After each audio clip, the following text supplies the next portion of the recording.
The growing menace of articulated vehicles and their poorly clamped containers on Nigerian roads is a matter of national emergency. The fact that these trucks, trailers and tankers are for now a major means of moving of goods from one town to another is a major concern. Should this really be so? Welcome to the program. I am Fatima Omar, and the episode today is on the menace of articulated vehicles on our roads. For starters, we drive to Lagos, where the menace of these articulated vehicles is a major concern for residents there in Lagos.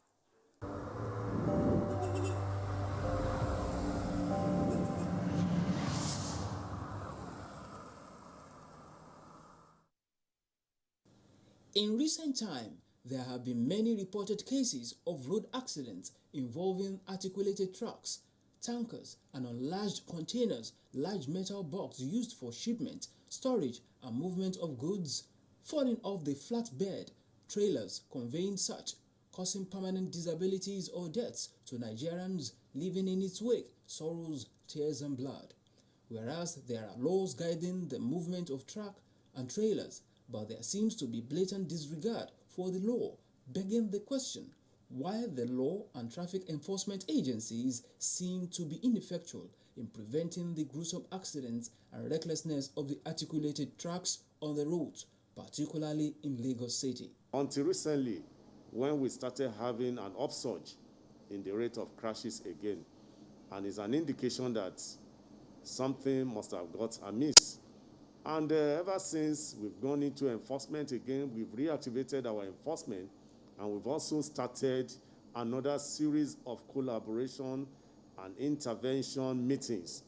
Even as at this time yesterday, the Corps Marshal, Boboyo Yemi, was at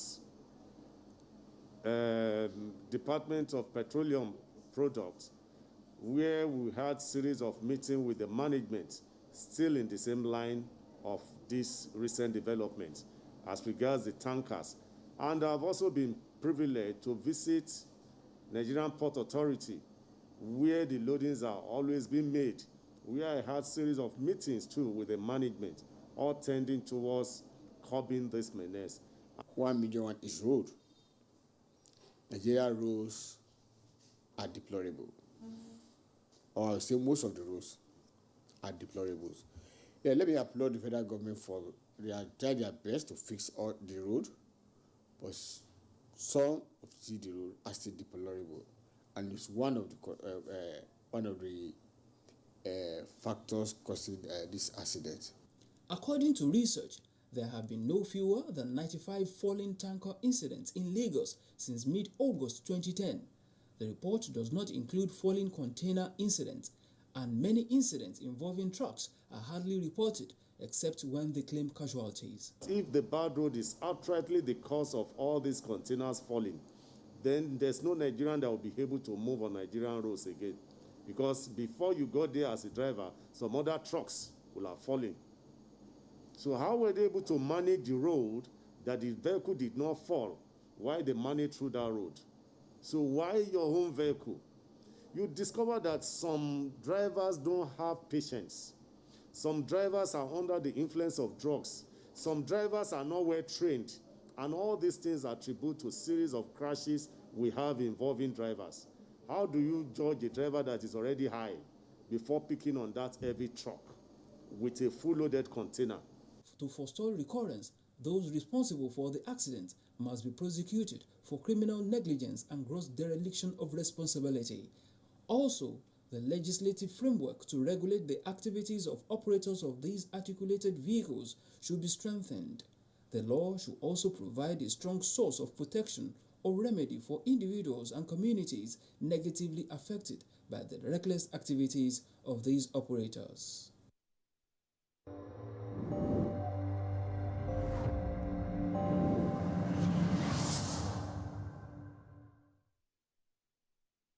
It is sad and painful, to say the least, that such vehicles still ply the roads despite the carnages they are causing on the road. There are laws guiding operations of these vehicles, and it is hoped that, guided by these laws, actions are taken to avoid further loss of lives.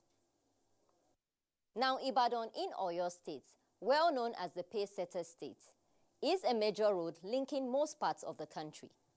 And the reckless attitude of these articulated vehicles have not gone unnoticed. Such is the story in Abeokuta, Ogun State, the Gateway State. Let's watch these two reports.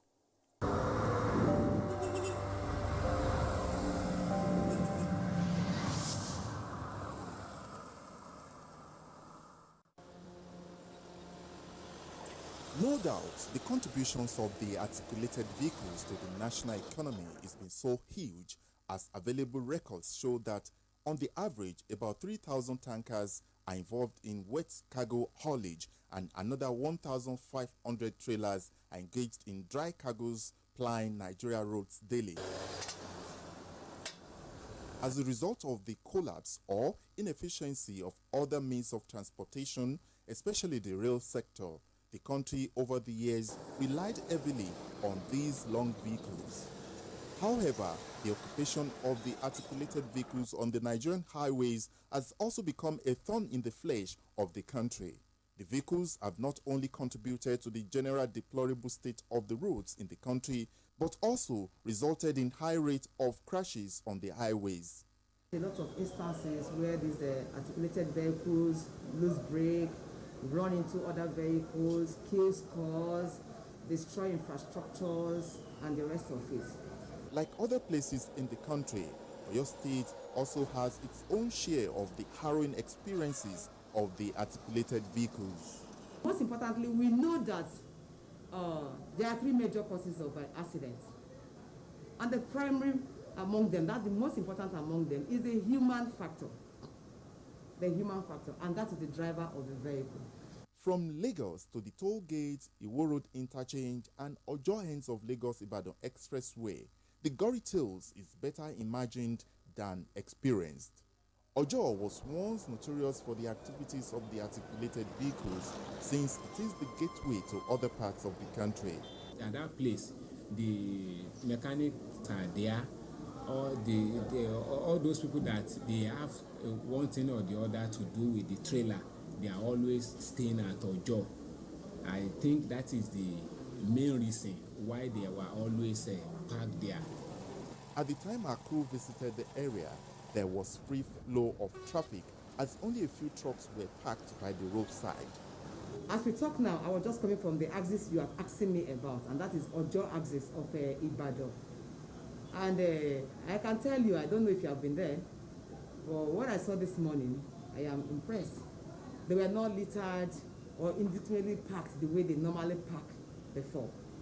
The few I saw this morning were lashed, that is, they were twisted. You could see that they were secured.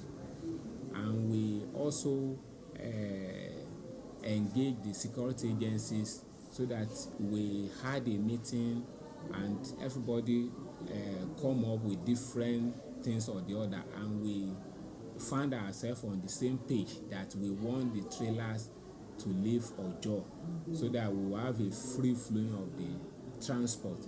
And we come about that we need a trailer park, and the Oyo State government assists us, while the local government, the Aken local government, we were able to release a parcel of land that can accommodate like 5,000 trailers at a time.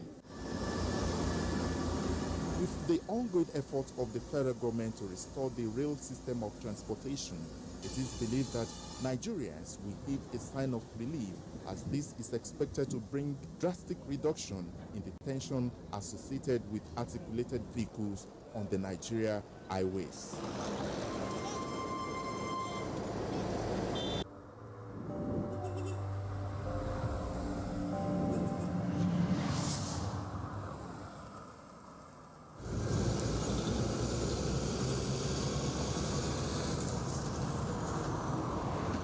The impact of the activities of articulated vehicles along Shagamu axis of Lagos-Benin Expressway is becoming alarming and worrisome by the day. These include indiscriminate parking along the road, flagrant disobedience to traffic rules, among other commercial activities. Road traffic accidents involving articulated vehicles along this corridor is often devastating, the effect of which is better imagined than experienced. Just last week, Sunday, we concluded the third phase of Operation Scorpion against the container transporters. And I can assure you it was a huge success. And right now, the compliance level is very commendable. So this put to rest the fear of falling containers while on transit, thereby jeopardizing the lives of other road users. Meanwhile, until recent years, haulage activities were through the rail across the country. The use of trucks and other articulated vehicles were introduced as an alternative means of haulage apart from rail and waterways. This was due to the moribund state of the rail system. But right now, there's no train. So everybody has to go into truck business. And when you go into truck business, this truck business we are talking about, it is the last span of the road. The last span of the road, when truck is going through it, cannot last long. Without mincing words, activities of articulated vehicles over time have contributed in no mean measure to the pressure on the Shagamu axis of the Lagos-Benin Express Road. Every day they say it's the trailer people that cause problem. As you can see now, when you came down here, all the trailers are well packed. The problem that the trailers need is that we want the government to look for a perfect trailer park for us here. When you go to abroad, along the line, the road, you must see a parking space. In the sense that if your trailer or your truck got breakdown, you push it and park it along the parking space. It should be more secured. What really happened is that from here to Ore, there is no any trailer park on the road. And if the truck is having a problem, the normal place we have to park our trucks is in a trailer park. And in most cases, when you park your truck by the side of the road, it causes accident. Meanwhile, as the federal government intensifies efforts and commitment to resuscitate the rail system, the construction of standard gauge rail and introduction of fast train cabin across various parts of the country would reduce activities of articulated vehicles on the axis and also increase the lifespan of our roads. Before this is achieved, truck drivers are advised to be cautious while on the road and also attend routine training on safe motoring. Each driving must partake on the driver course. Lowest every 3 months. You go for once, 4 times in a year. The issue of accident along the road will reduce. Operators of haulage can explore the option of using the waterways and the seaports. Government also needs to provide a park for them along the Shagamu axis in order to end this menace.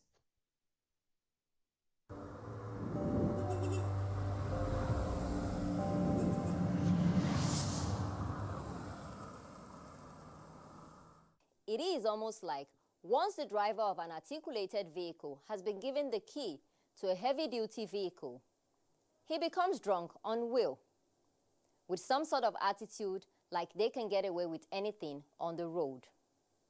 Are there solutions to this? And how can this be managed for a safer road?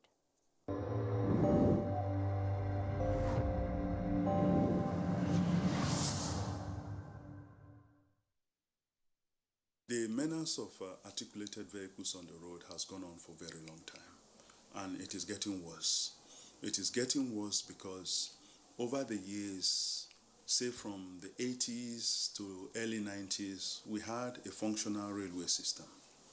And 2, the population of Nigeria have not exploded to the extent to which it is.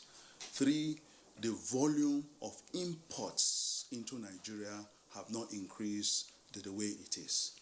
Articulated vehicles, particularly trailers, carry heavy goods, and most of our imports and our exports come through them, unfortunately.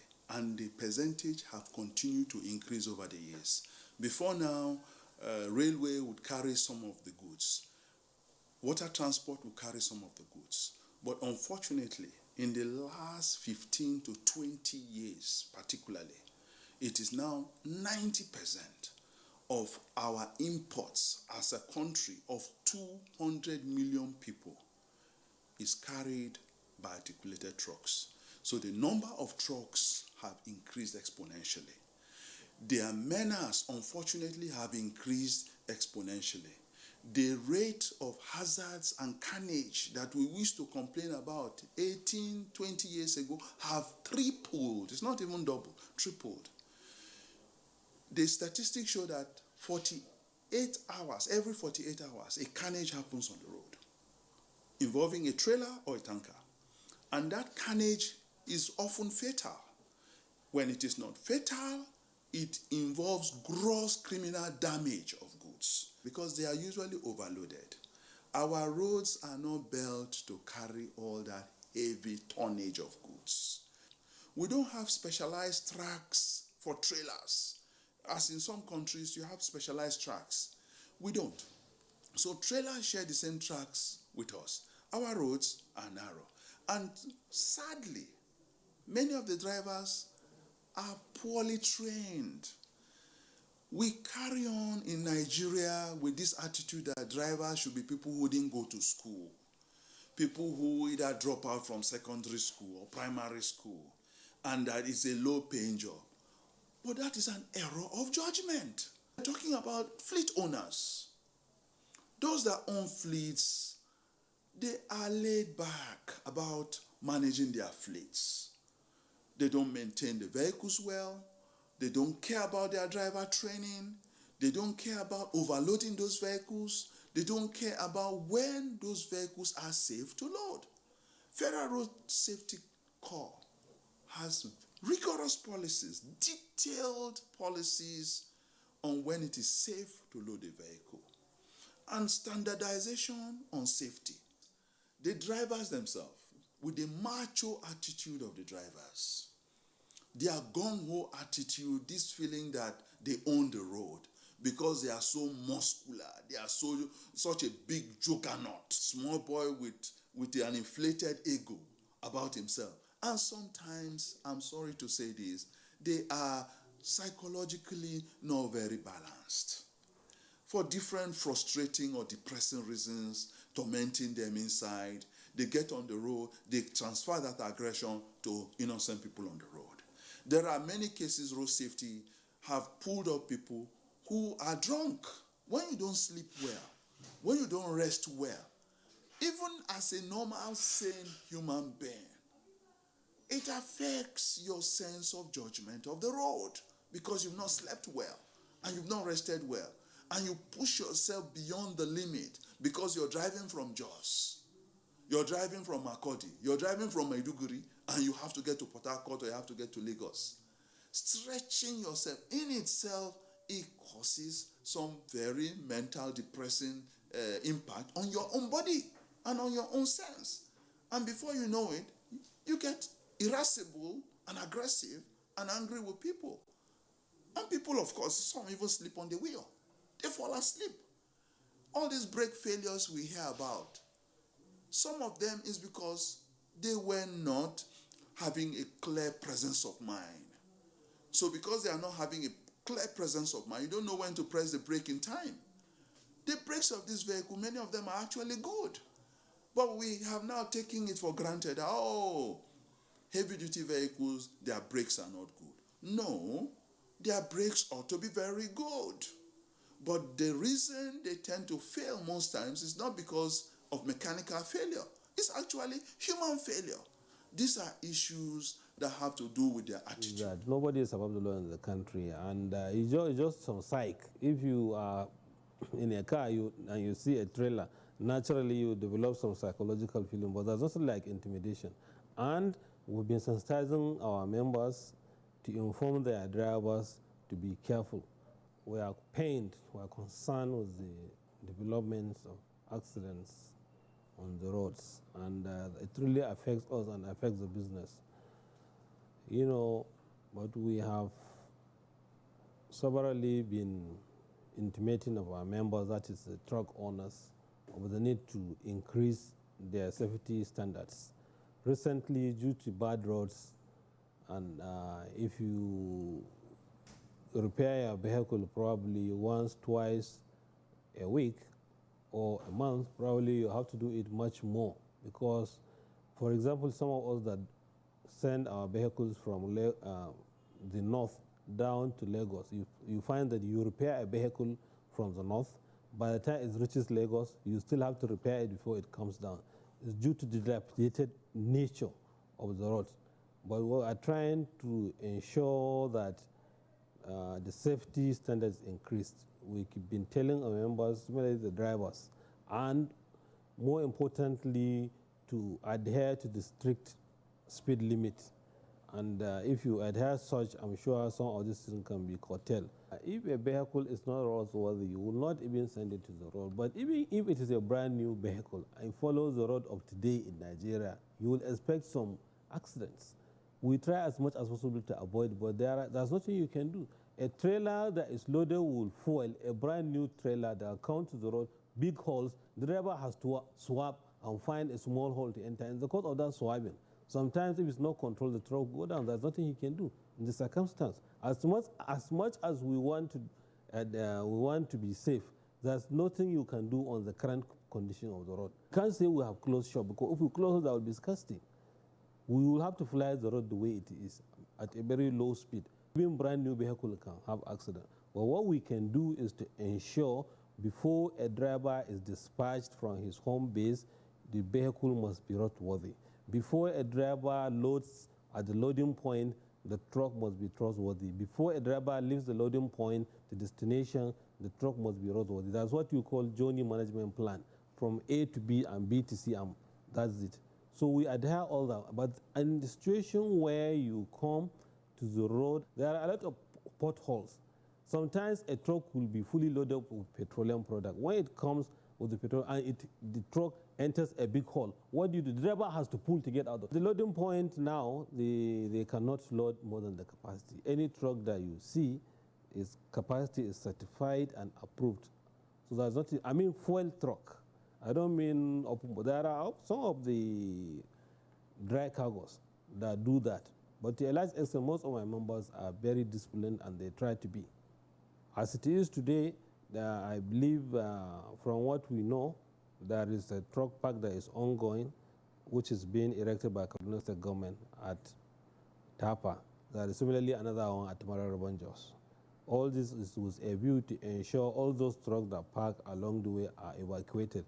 But until such places are done, we will have to manage what we have. As much as we don't want drivers to park at random and so on, but if there is no space for drivers to park, what option do you have? They will have to park somewhere across the road. This is an issue that we'll probably have to keep discussing with government until we find a solution. We don't like it, but we don't have choice.